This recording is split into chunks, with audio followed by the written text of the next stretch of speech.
All right, welcome to episode 2 of the Faceoff and Friendship podcast. I'm Greg Renley, this is Jerry Raganese, and this is LC Archer's defenseman and world-renowned tall man, Matt McMahon. Welcome to the party, man. Thanks for having me. Yeah, thanks a lot, dude. This is awesome. I know first episode we talked to RJ. He was our guest, and I think we did that more of a segment. But now that we're moving forward with this, I think we would like to just have you on for the duration of the episode, get your opinion on everything. Got a lot to talk about. So let's just dive right in. Jerry, you want to take it away?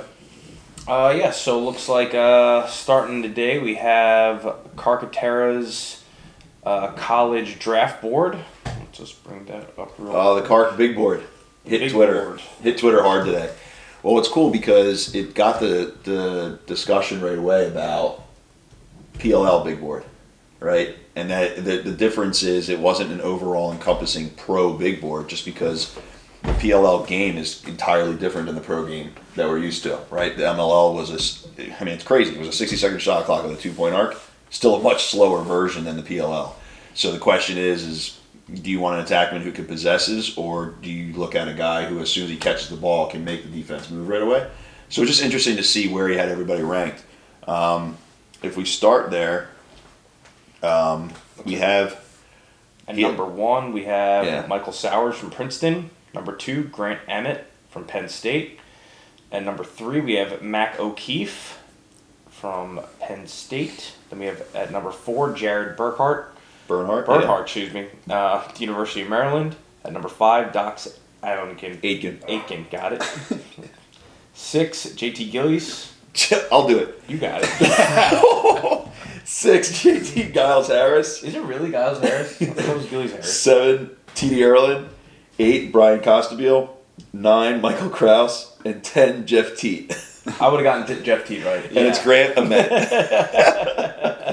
Woo! So let's look at this. We got 1, 2, 3, 4 attackmen to start. Bernie's like an attack midi. And then, so obviously it's cool having you here because I couldn't tell you about more than 3 or 4 guys in the entire country that aren't face-off guys right now. So have you seen JT play for Duke?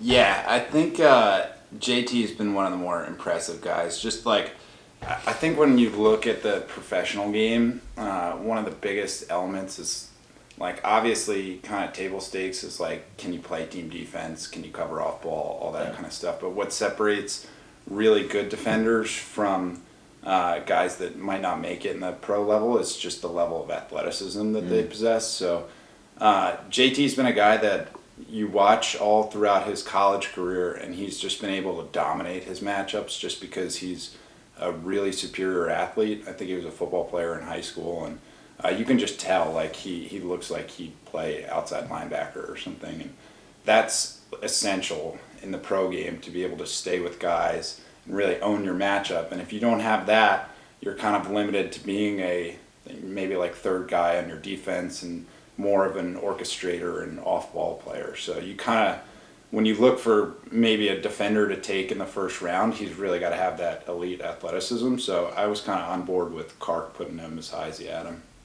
Is there another defender that's not up there that you think should be? I think that we were actually just talking about it last week, Deemer and I, but there's a couple guys that I think are more under the radar, that are more along the lines of like a playmaker between owning the middle of the field and getting some stuff done. So I think Syracuse has 2 good defenders, Nick Mellon, and then I honestly forget the other guy's name, but he's the LSM. Okay. So off to a hot start, demonstrating my... No, but that's like, I mean, honestly, this kind of demonstrates, if you're like, we could bring Kark in here and Kark could tell you the strong hand and weak hand of every single player that plays college lacrosse. But, like, this is a little bit more representative of, like, what the average lacrosse, even us, like, we're in the lacrosse world, but we're pros. So we check college lacrosse to see if our alma mater's doing well and who we might draft when we're pros, because we want them on our team. So this is actually more representative of what people know. So, like, looking at this big board, for us, obviously, we're looking at who are the face-off guys. We know TD is probably going to go in the first round. I think what people forget is, TD's ranked 7, okay? And TD is going to be successful in the PLL for sure if he decides to play. The question is then what team picks him up? Now, I think the most underrated face-off guy maybe in the history of one single lacrosse season was Bones Kelly last year. No one talked about him. No one gave him any. I mean, he was at 70% 3 of the last 4 games of the season. That's amazing. And I think he went 80% in your guys' playoff game against Chaos. Yeah. Or the Chrome. Yeah, he that was something that actually got discussed in the locker room throughout the season, was just how Bones is such a great athlete, and he tends to just figure it out as the season goes along and make adjustments, and I think he's kind of able to do that because he relies so much on his athleticism that it's like, okay, technique, we'll make some adjustments throughout the season, but I'm just going to go out there and scrap, and then as he starts to sharpen his approach to the face-offs, he does better and better. I think he did that 2 years ago when he was playing with the Bayhawks, where he had a pretty solid start to the season, then he just dominated the second half. Yeah. So we were kind of waiting for that to come on. So I don't think anybody was really surprised towards down the stretch that he was playing as well as he did. But that's certainly why we're kind of excited to see what leap he makes in the second year. Because I know that was a big adjustment for all you guys. It was an adjustment at every position, trying to figure out the rules. Yeah, that's what made it fun this year. Yeah. I think Bones added his quick rake off a knee, which threw guys for a loop. And if you're a guy who sits back when he clamps, he would bury you. But you're right. And I think I was talking to Coach Copeland because he's trying to put together his whole draft board for the Water Dogs. And I was telling him, when it comes to a face-off, man, in this league, adaptability is so much more important than quick hands. I was talking to Tyler Steinhardt about some kind of analytics they want to add moving forward for stats, and I was like, I would love to see the clamp percentage compared to your overall face-off win percentage. And I don't think it correlates nearly as much in PLL as it has to any other level of lacrosse. And the biggest reason is the shorter field and the closer wings. Mm-hmm. That was kind of what we talked about the draw circle last week, is if you can in lacrosse make the wings closer somehow, whether it's a circle, a square, bring the lines in, you now give face-off guys an opportunity to be different types of face-off guys. So I don't just have to clamp on a knee. I could be like Bones. I could rake. I could get to my feet quickly and affect your exits, and I could put wings in places where they need to be. And you really saw the chemistry of the Archers going up as the season went on the wings for Bones. And then you add Fowler, which was a different layer. So you had 2 superior athletes. And when we played you guys, I had no choice but to put the ball through my legs every time.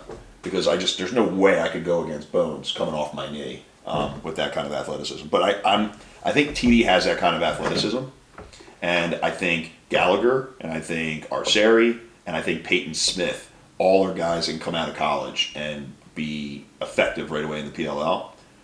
The question's going to be, can they adapt, right? In college, it's way more about you doing your thing because you go against a whole plethora of kids. But in the pros, you're going to go against the same 4 or 5 guys. So if I go 8 for 20 against you, I can't go 8 for 20 against you every time. I have to figure you out. So it's going to be interesting to see if the younger guys can figure that out. Yeah, I think Peyton Smith is going to be a big underdog this year. I mean, he's probably one of the more gifted athletes we've seen come across in the past couple of years, but he's not playing at a Final Four team every year. Plays at Marist, by the way, for people watching. Plays at Marist, which isn't a team that has made it to the Final Four.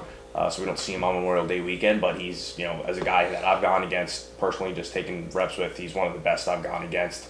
And it'll be exciting to see if he gets picked up, and if he does get picked up, how he does this summer. Yeah, he's former 2016 class national champion for the Faceoff Academy National Showcase. Yep. So he's no pushover. And speaking of that, an overall champion, Paul Rasimowicz, is going into his senior year at Cornell. How old does that make you feel? It makes me feel very good, actually. So yeah, there's going to be some talent coming in the league for sure. So that was awesome. I'm really glad we got a chance to talk about some of that stuff. Now, something that I'm sure raised a lot of eyebrows was Jeff Teat down at number 10. When you look at Sowers, Ament, I'm going to put Bernhardt in there too, because Bernie's just too ridiculous of an athlete. And then you put Teat. Which one of these guys as a defender would you say is the hardest to guard? I think it goes back to what I was talking about, where it's you have to the guys that challenge you athletically are the more special and rare players, and so those are going to be the more coveted ones, the harder ones to find. And so you look at a guy like Jordan Wolf. He's a nightmare for any defense because he can immediately create a mismatch. Every time he has the ball, you're probably going to have to slide because there's not many people in the world that can stay with his first step. So when I look at the big board and I look at the guys that kind of are a cut above, in my opinion, because they have that elite athleticism, I think Mikey Sowers is a guy that fits that bill. He's just so quick that you set him up in a good dodging position, he gets the ball, the whole defense has to be prepared to slide, and I think that'll even translate to the professional level. So that's why I think he's, in my opinion, like a clear-cut number one. I think that the other guys are definitely close in terms of how athletic they are, but if you look at the way they play the game, it's much more reliant on their IQ, their passing ability. For Mac O'Keefe, it's his shooting ability, but nobody has that same athleticism as Mikey Sowers, in my opinion, and that's kind of what I hold to the highest regard when you look at how tough it is to cover an attackman. Yeah, that makes a lot of sense. I also think people always have to remember that this isn't the NBA. Like, this has a lot to do with who you're getting drafted by, right? So, like in O'Keefe, if he comes in with a feeder, I mean, there's no limit to how good he can be. But if your team is mostly predicated out of dodging out of the midfield, and you don't really have that awesome feeding attackman, then I don't know what that would do for him.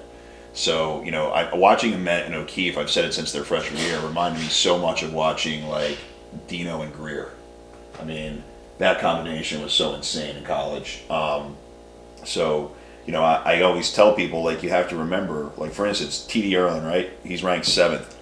But we don't know the need, Like, everyone was saying all season, which drove me nuts, we're going back to Bones, was like, Archers, they're going to get, TD. I'm like, how do you know that? How do you know that for sure? Like, So, it all depends. It all depends on how things shake up. Is there anything else that you see on this board, Jared, that you want to touch on? I think Jeff Teet's too low. I think he's way too low. I think he's either going to go first or second, in my opinion. Probably second. I mean, I could see Sowers going number one. But yeah, Teet's second or third for sure. I just think he's way too low. I mean, just how he played in the World Games. I mean, played like a seasoned veteran, and he was probably like the youngest kid on the field. Yeah. I mean, he played like a grown man, and I just think that comes into that PLL style, professional style game right out of the box, is just having that level head, being able to deal with the shot clock, being able to see through, just the overwhelmingness, I guess, of the game is the cameras, the lights, the players you looked up to, and we saw that in the gold medal game. He didn't care. He just played like it was any other game, and I think that's something that you can't buy. So I think he'll definitely go at least in the top 3 for sure. Yeah, I'd be interested to hear Kark's explanation of that, because, like, on a pure talent basis, I think he's one of the top 3 players in the draft, but I could see the logic behind it being that maybe he's not a guy that will translate as well to the pro style, in that he takes a long time to kind of develop his dodge and toy with the defense. So that's why he fits very well into the World Game style, where he can possess and kind of probe the defense and see what comes of it. You can't really do that in the PL. But that being said, he's just such a tremendous athlete, or a tremendous player, that I would expect him to just seamlessly transition to the pro style. So he's just so gifted and skilled that I don't think he'll really get caught up with. I think he'll be able to adapt his game really quickly. So I would certainly be shocked if he went any lower than 3 or 4. Okay. Awesome. All right. Well, we're going to take our first break. When we come back, we're going to talk about the upcoming college season. Starts tomorrow. So, get ready for that. Awesome. Welcome back to Faceoffs and Friendship Podcast. we are going to move the discussion now away from the draft for the pro game. We're going to talk about the fact that college lacrosse officially starts this weekend, which is awesome. Now, we can touch on a lot of things. I think the easiest thing to discuss is just kind of like the 4-game docket that's coming up for Division One men's to start with. Like right off the bat, we have number 20 High Point taking on number 4 Maryland. We have Colgate at number 10 North Carolina, Lafayette at number 1 Penn State, Air Force at number 7 Duke. So seriously quality teams on the first weekend, and there's only 4 games, so it's like easy to watch them, which is pretty cool.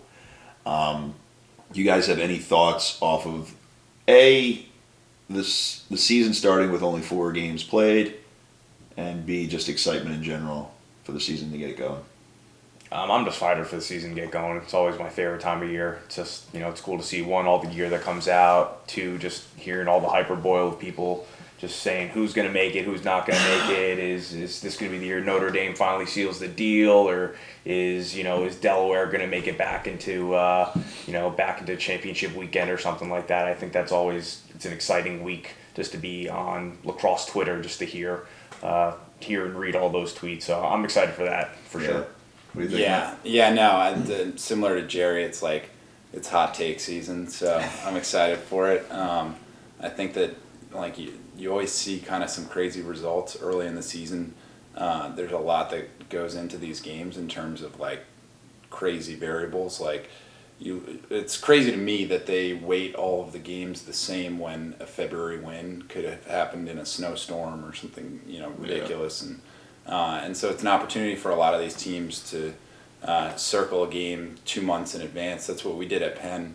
We'd play some really tough competition to start off the year, and then we'd get the luxury of spending January and a week or 2 in February preparing for the one opponent. And we always try to get ready for the season and play the way we wanted to, but you'd be lying if you said you weren't watching extra film on this team and just really gearing up for that one game. So I think it's an opportunity for some huge upsets and makes it fun as people start to talk about, Duke's down this year, like they lose every year in February. So it's hot take season for sure. Yeah, and I think the other thing that just college sports in general, usually a lot of time people get super heated if they haven't actually played college sports because they forget these are kids.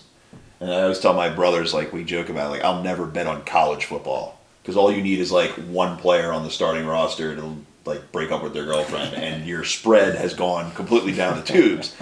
So it is interesting. I know from a face-off standpoint, beginning of the season's always crazy because either there's like a rule tweak, or the thing that infuriates us is the rules stay the same, but then all of a sudden like head of officials sent out some kind of memo and like point of emphasis season comes in, and like all of a sudden you're not allowed to do something you thought you were allowed to do. So the first games are always pretty cool.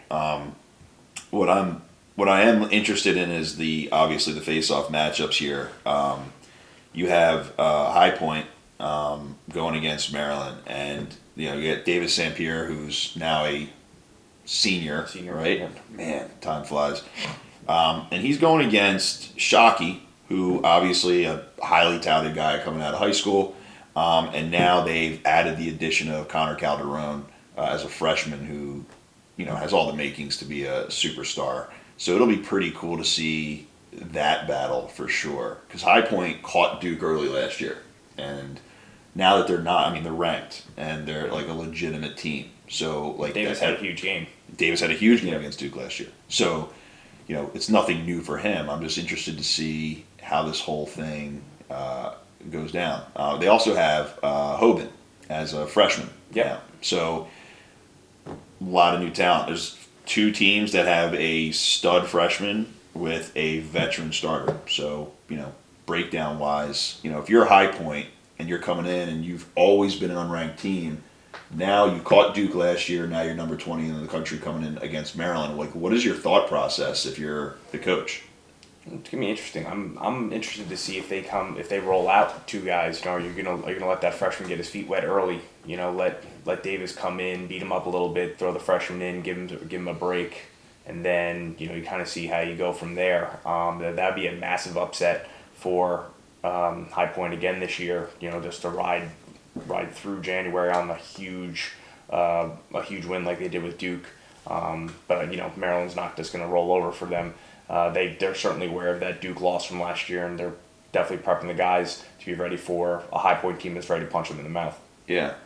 I mean, first game of the season now with a shot clock, right? Like I watched the Air Force scrimmage against Notre Dame.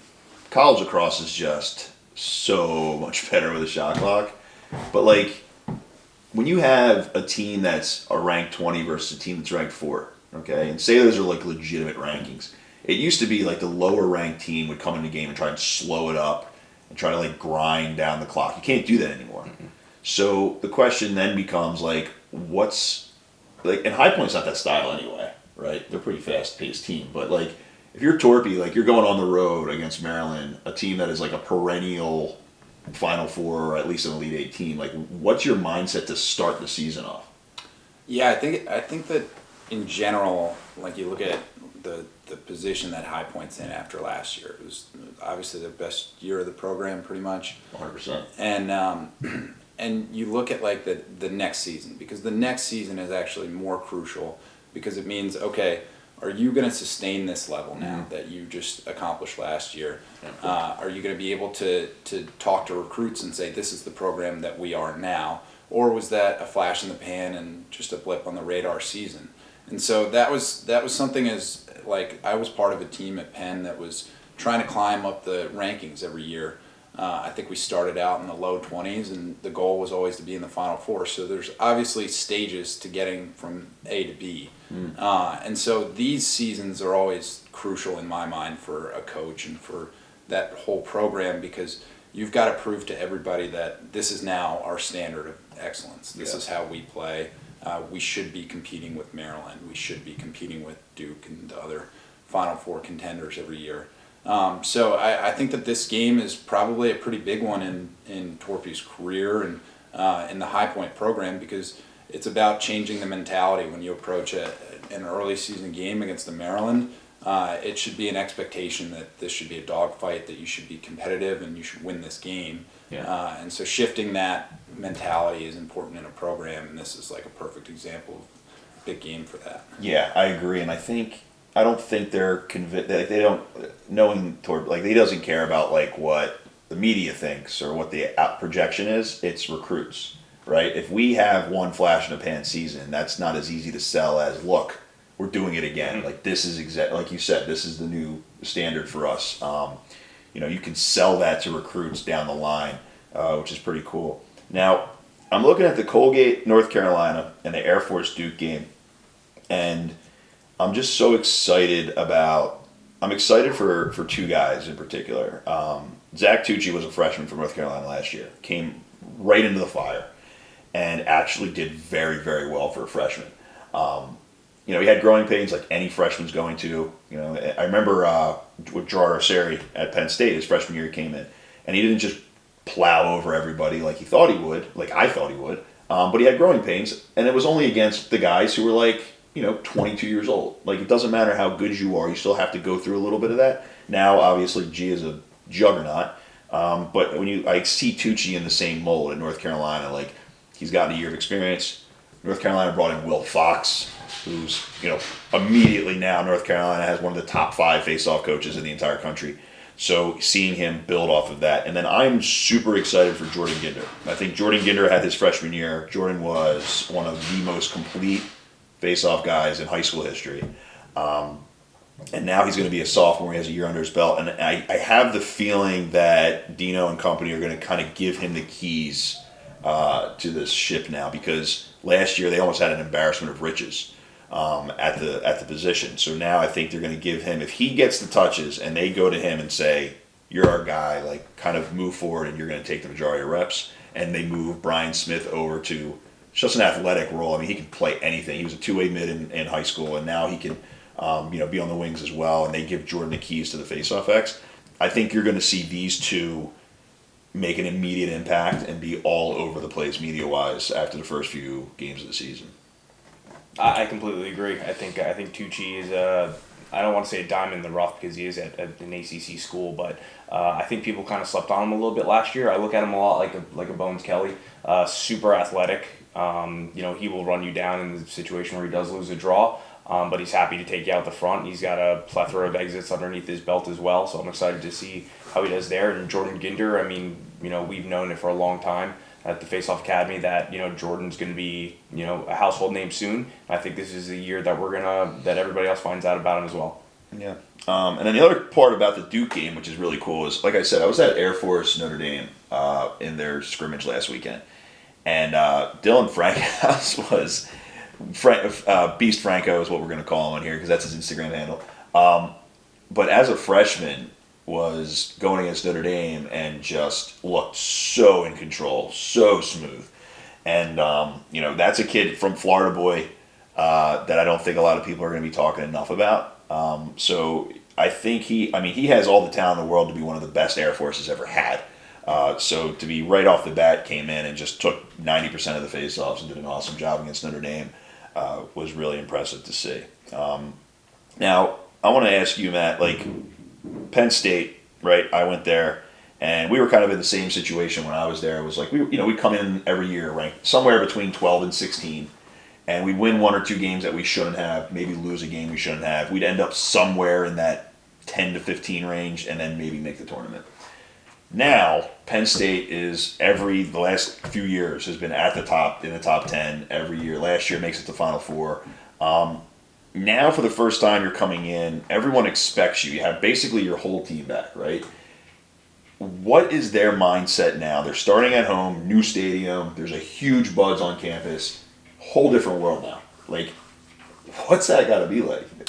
In a lot of ways, it reminds me of that Brown team that made the Final Four a couple of years ago. Lars Tiffany coached Brown team, right? Yeah. So it's a similar spot that the program's in, where maybe Penn State has come in with a little more recognition in years past than Brown has, but Brown's had some great teams over the history of their program, and never really that elite caliber national championship contender season. And so, in my opinion, what it takes to make that leap from perennially, in the conversation for national championship to actually going to championship weekend year after year takes one ridiculously talented senior class or class in general, and that's what Brown had with Dylan Malloy's group. You think about how many professional players came out of that team, it's ridiculous. Will Corral too had a good year that year. Yeah, so I think that their mindset going into their senior year was very similar, where it was just we've got the guys in the locker room, that we know how good we are. There's nothing stopping us, and unfortunately, I really do think that the only thing that stopped them from winning a national championship was Dylan Malloy breaking his foot. So I think that I draw a lot of comparisons between those two teams just because Penn State is loaded and they're coming back and they've had success and they've got this experienced group of guys, and they're probably walking into the locker room thinking this is championship or bust. And I actually think when you've got the talent level that they do, that's the proper mindset to have, and it'll probably be successful for them. So I know they're probably putting a lot of pressure on themselves, but it's well deserved. They should win the national championship. Yeah, As a Penn State alumni, it's a pretty cool situation, and you just wish the best for those kids. Awesome. Okay, so that's the opening weekend coming up for D1. We're going to take a break, and when we get back, we're going to interview here Matt and see what he's up to. All right, welcome to the FOA podcast. We're back, and we're going to put Matt in the driver's seat here a little bit, ask him a bunch of questions. As you know, every month when we have this, we're going to be bringing on a different guest. So, Matt, just to kick things off, what when you're not playing in the PLL, what are you doing outside of that right now? Yeah, I was actually just talking to one of my teammates, Evan Connell, about just kind of he was picking my brain on what my process was, and it was the first time in a while that I really took a magnifying glass to it. But I think for the most part, and you're talking in terms of training and... Yeah, just give us what you, because this is the thing, right? Everyone sees us with our helmet on, but what are you doing now that the season's off? Yeah, I think what I try to do is break it down season by season. So, the fall and winter, that's the opportunity for us. Our professional season's really short and our off season's really long. So, if you think about it in that light, you can make some serious gains in the off season from a strength and conditioning and just overall physical stature standpoint. And so that's what I really try to focus on in the fall and winter. Once the season's over, trying to do some rehab, get back to 100%, and then once that happens, it's like, all right, let's turn the gear here and really take it up a notch and focus almost entirely on strength training. And so that's where I'm at right now, just trying to build up as much strength as I can for the start of the season, and then, you know, in the warmer months as we start to get closer to training camp, layer in more conditioning and get your stick right and all that. But I mean, I talked about it before. I think that athleticism is the most important thing for a defender at the professional level. So this is the time of year that I can focus on it, and that's what I'm devoting 100% of my energy to. Okay, awesome. And then outside of that, I think it's been really fun this off season. I've dove a lot more into the film side of things and just philosophical study of defensive concepts. And Adam Gittleman, this was my first season playing with him, but he is just such a tremendous student of the game, and I think he's developed a reputation of being that guy in the lacrosse community. And he challenged me throughout the summer to really put more of an emphasis on film study and the very specific details that I utilize in my game and what my weaknesses are, and try to understand those and improve them. So we've had a good back and forth over the past couple months as he's opened up the kimono to the way he looks at film and tried to challenge me to match him in certain areas. So that's been fun for me, and definitely something that I haven't done since college, which college at Penn, we were a very specific individual technique team. So it's been cool to open up that side of my game again. That's awesome. Yeah, I mean, we impress upon it all the time with our guys. Like, film is so valuable, and you can get way more out of studying 10 minutes of film than you probably could hitting the wall sometimes. Like, especially as guys, you know, we talk about this, and you tell me your thoughts on this. Like, when it comes to high school, it's all about you, right, as an athlete. When it comes to college, and then even more so in the pros, it's all about your opponent. Like, so the more you know about your opponent, the better. And I think the problem a lot of kids do is they'll watch film on themselves, which is fine. But preparing for who you're going against, I think, is a little bit more important. Yeah, it's really got to be a balance.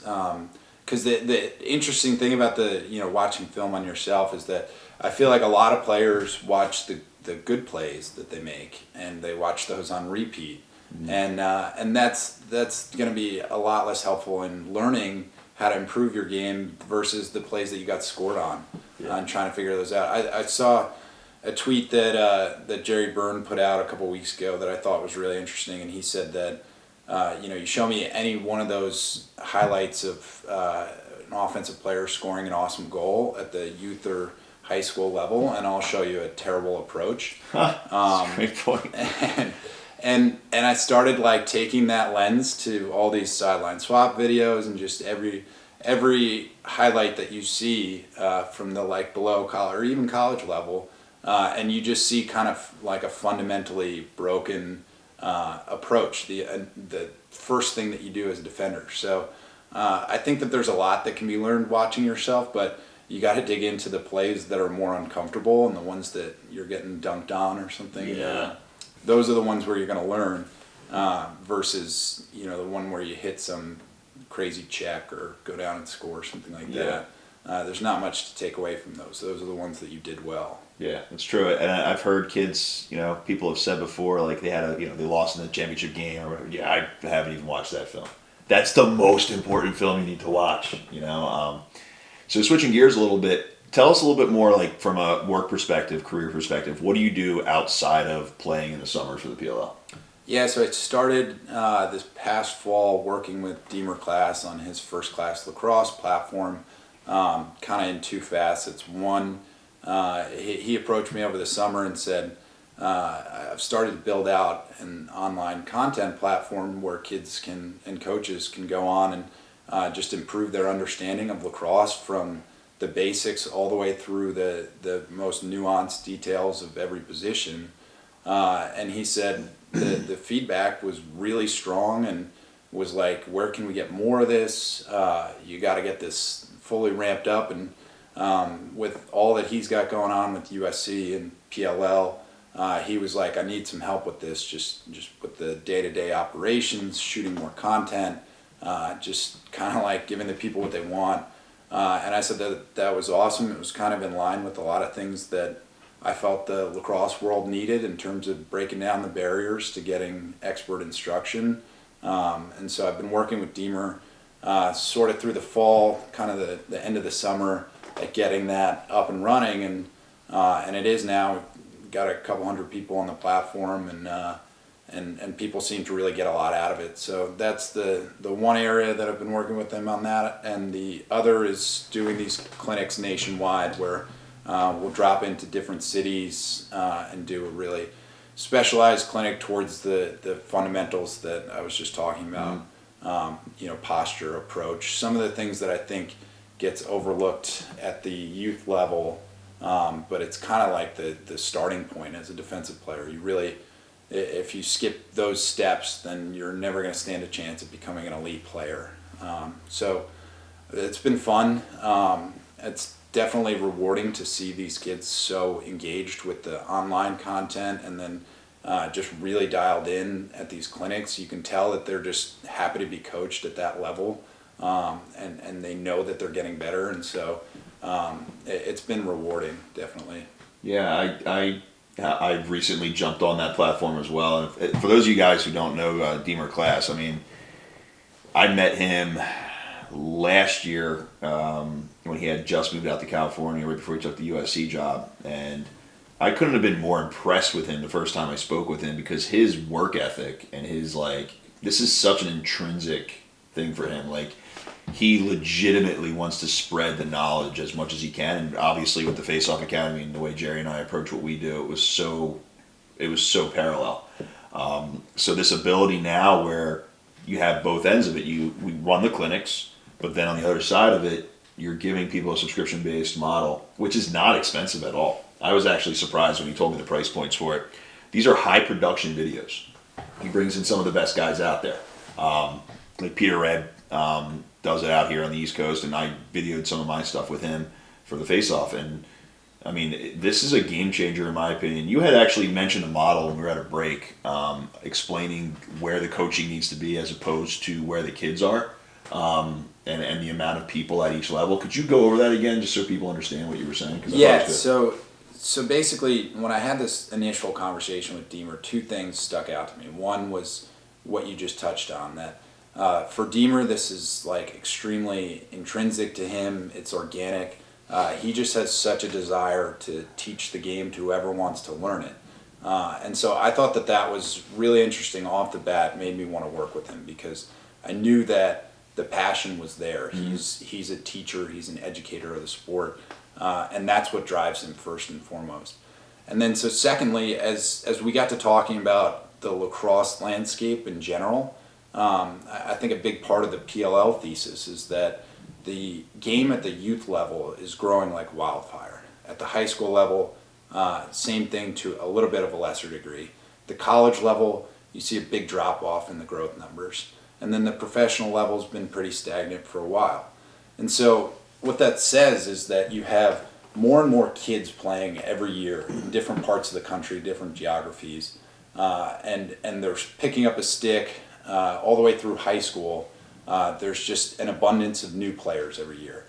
But the opportunities to become an expert at the sport, to play college for 4 years, to play beyond college, those opportunities are disproportionately smaller than the number of players that are coming on board every year. So I think as a sport, we kind of face this issue where in different pockets of the country where the sport is really starting up, we may lack the significant numbers to be able to teach all those new players the right way to play, give them instruction at the expert level. So what I thought that FCL Online represented was a way of breaking down those geographic barriers where, New York and Maryland and New Jersey and those areas that are more traditional hotbeds of lacrosse, they might have a surplus of coaching or even a sufficient amount of expert coaching But if you want to bring those guys out to Arizona or Kansas City or Oregon or Florida,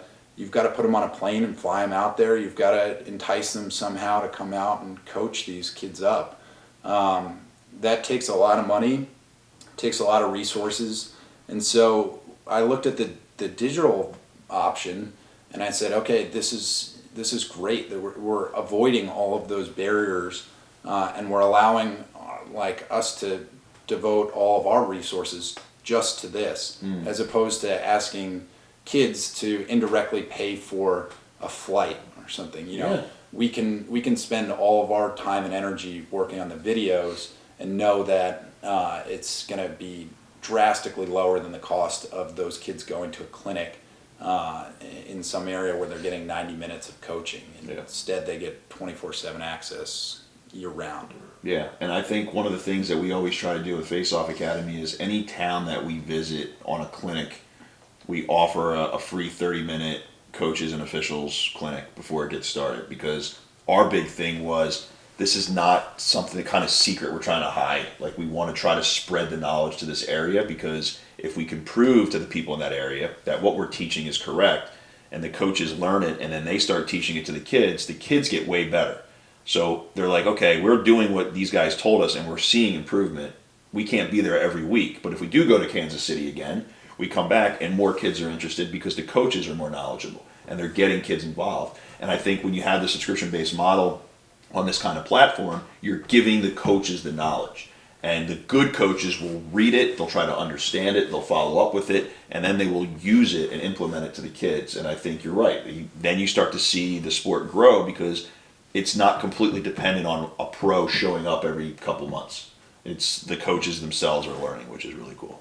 Well, what I also think is, in this day and age, it is a YouTube culture, and, all the stuff that is on YouTube goes, is dated back 10, 15 years. So you're learning technique that, may not be for the modern day game. So you're learning different approaches and different checks that were maybe useful in the early 2000s, but the game has changed. The attackmen are more savvy. The midfielders are more savvy. So you're going to have a different set of skills underneath your belt, and having this, this new age style coaching in one platform makes it much easier for these kids to learn, the new age game, as opposed to going back to a YouTube video that's just a VHS upload, from 2001. It's true.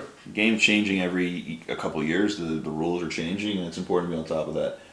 So I also love, obviously, the visual aid and the explanation in the videos and all that stuff. So it's awesome. Where can people find you, both on social and with the platform that you're using with First Class? Yeah, so I think what's been one of the cooler aspects of FCL Online is that it's been more about building like a community of players and coaches that want to learn more, and then like there's even just professional guys that are on there using the content and engaging, and so you see these like Instagram conversations going on between PLL All-Stars and then collegiate coaches, and then a high school coach or a high school player, and everybody just feels like there's this brotherhood of guys that just want to learn more about the game. I certainly know that there's probably a high school coach out there that knows more about some element of the game than I do, and I'm not too proud to take them up on that advice. So long way of saying that I like to engage in the Instagram conversation, which gets pretty percolating on the FCL page, but I'm on Instagram at Matt McMahon. You'll find me commenting a lot on the First Class Lacrosse page and diving into some discussions there. And then otherwise, firstclasslax.com is where you're going to find the platform. And we've got over 100 videos up there and another 100 in production that we're going to be rolling out over the course of the year.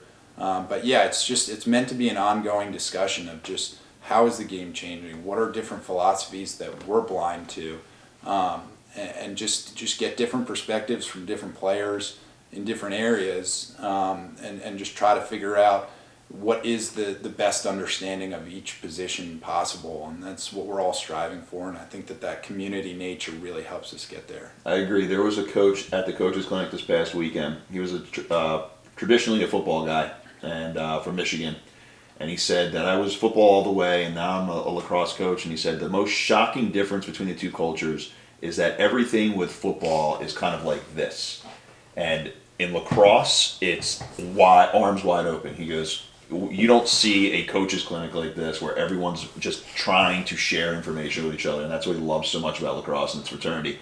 So awesome. Thanks a lot, Matt. We're going to take a break, and then we're going to come back, and we've had some cool stuff on social media that we really want to discuss when we get back.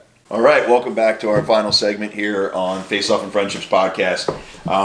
We're going to dive in here. Something happened this morning on Twitter that I thought was, we agreed was pretty important to discuss.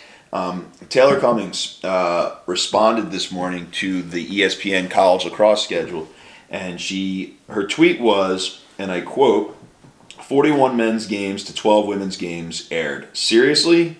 Almost a 4-to-1 ratio again. Each year, the women's game continues to innovate and grow alongside the men's. This inequality blatantly shows ESPN's take on female athletics, that we simply do not matter.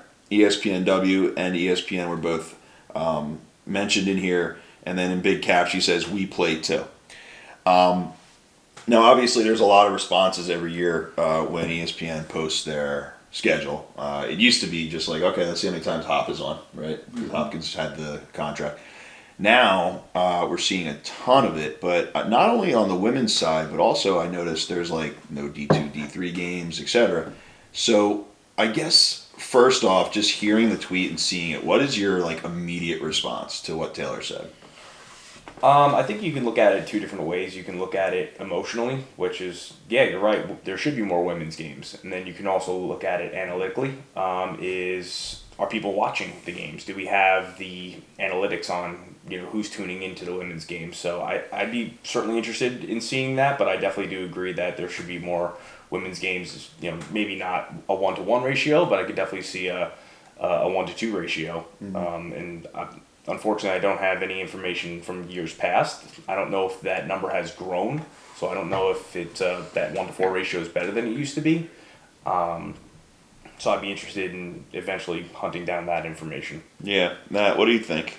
Yeah, I think that the focal point of the conversation should be, and Taylor mentioned this in one of her replies to that. Mm-hmm. That's what I'm looking up now. Is that it's not about, it's less about a comparison between the men's and women's games and more about just the total number of games shown for each the men's and women's games. So like, to me, I see 41 and 12 and I think that's just not a lot of games in general, especially on the women's side. 12 games over the course of the season, that's like one a week maybe, probably less than that. It's just disappointing, and obviously there's a lot that goes into it in terms of, what is ESPN's initiatives, what are they focused most on when they set out this broadcasting schedule, and there's a lot that, we'll never know about that, but it's just a little disappointing. It feels like this sport has a bit of momentum off of like a great Final Four last season, a successful summer, in my opinion, with the PLL. Would have liked to see just more games nationally televised, but yeah, from my point of view, I just think it's a low number across the board. So it's certainly disappointing that there's almost 4 times as many guys' games as girls' games, but I also just think that in general the total number is staggeringly low. Yeah, it's interesting because anybody who knows me, I'm a progressive person. I personally think we need a female voice in the ESPN lacrosse commentary in general. I think there should be more women's games on TV. I do think there's a business aspect to this, right? Like you said, what are the ratings? And there used to be a catch-22 for a long time with ML lacrosse, which was, we want to put it on TV, but ESPN says that we need higher rankings, so they're going to give us a rerun spot at Tuesdays at 3 p.m. for a game that happened last Saturday. Well, you're never going to get a high rating that way. Okay, but we need higher ratings to get the spot. That's where Lax Sports Network came in. Lax Sports Network solve was, okay, well, look, you have the ESPNs of the world, Yes, that's whatever it is, 53 total lacrosse games for men's and women's D1 lacrosse. We also have softball, which is a little bit more popular, honestly, from a rating standpoint. We also have college baseball, which is way more popular. So we have a lot of college sports. So that's why the ESPNU came on, right? So now you have ESPNU and ESPN2 and regular ESPN. But it's still just not enough for all those sports. So that's where LAC Sports Network was saying, hey, like, we'll go 24/7 sports. The problem was the paywall. The paywall came in and crippled the idea. Now, they're with For the Fans. So now you have For the Fans is the overall umbrella, and they have, in that, they have 24/7 lacrosse, which is LAC Sports Network. They have 24/7 rugby. They have 24/7 other things. And now For the Fans is starting to purchase up channels on TV. So now they're like, okay, we took the paywall out. So now LAC Sports Network, you look at their, I'm doing 2 commentary games. I'm doing a Duke game. I'm doing a Towson game. They're getting like actual big time names. I think platforms like LAC Sports Network, now that they're gone with that whole paywall, can capitalize on the fact that ESPN is not posting more women's games. And if they can start getting the rights to some of these games, it would make a massive difference. And I think that's where you're going to see more lacrosse coming out. Because when you look at the broadcasting, most of these games you can find online in one way or another. From most of the schools have their own like online platform. If somehow LAC Sports Network or whatever can consolidate that, start pulling those rights, you're going to see games explode. And when you're doing them remotely, like a lot of their games, they do remotely the commentaries back in Massachusetts. There's no limit to how many games you could do. You get a couple film crews at a lot of these women's games that are already in house anyway because they're broadcasting it on their own website. I think that's where you're going to see this. I don't think ESPN. I don't think it's they don't want to show women's lacrosse. I don't think it's they don't want to show more D1 lacrosse. I think it's that they have a finite amount of hours that they could possibly use to put things on TV, right? Now, is this just the TV schedule, or is this also the ESPN Plus schedule? I think it's just the TV schedule, and I think that what Taylor's focused on is that there's not many opportunities for new people to see women's lacrosse. Agreed. And so, to me, I think that unfortunately, like what you were saying before, is just that you're in this catch-22 of you can't get the ratings until more people see it. More people can't see it unless it's on television. That's sort of like endless cycle. Yeah. So unfortunately, I think that it takes that it needs to be driven from the professional level. You need to have somebody that says, I'm going to do it differently, like essentially what the PLL did, where it was they had to go in and convince NBC that people would be interested in lacrosse if they gave them a shot. And I just don't think that kind of entity exists in the college level where you have like an ACC network or an Ivy League digital that's going to go and convince ESPN that these games that they're broadcasting should be garnering primetime spots on Saturday afternoons or whatever. So I think it just stinks because that conversation is never really going to change where you're at the college level stuck in that cycle of ratings versus eyeballs not seeing the sport. And I think that there's not much that can be done about it really until you introduce something that disrupts the whole cycle from the professional level, or if there's an organization that raises their hand and starts to change the conversation, whether it be like the NCAA or one of these heads of their conferences. But I just don't see much being changed from just like dialogue amongst fans. I will say this. One of the things that I really like about Taylor is that she's not afraid to speak out on this, because women need a lacrosse player that has the guts to do this. And I think we're learning as professional lacrosse players that it's not always convenient to speak your mind, especially in the way times are right now, where people react before thinking about what you're saying, depending on what side of the line you're on. So like, I give Taylor a lot of credit because here's stuff that we always hear, right? Stick to sports, right? You can't have an opinion about something in a social aspect and Taylor's like, I don't care if you like following me or not. Like, this is my opinion. And a lot of people, I mean, we were talking about her original tweet. It had over 2,100 likes. Now, Taylor doesn't have what does Taylor have? Taylor has 3,000 followers. Yeah. So she almost had as many likes as followers within the first couple hours of that tweet, which means that people will pay attention. And I think girls need to be able to see, someone like Taylor who they look up to as an athlete, not back down, because this helps. And I think we have a duty as well. On the guys' side of things, we're getting more representation. So it's also our duty to kind of like point people to this and say, look, this is not just a man or a female thing. This is an all-encompassing sports thing. We're all in this together.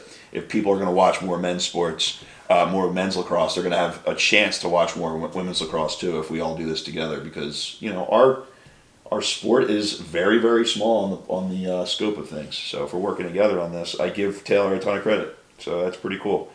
Awesome. Well, that was a great discussion.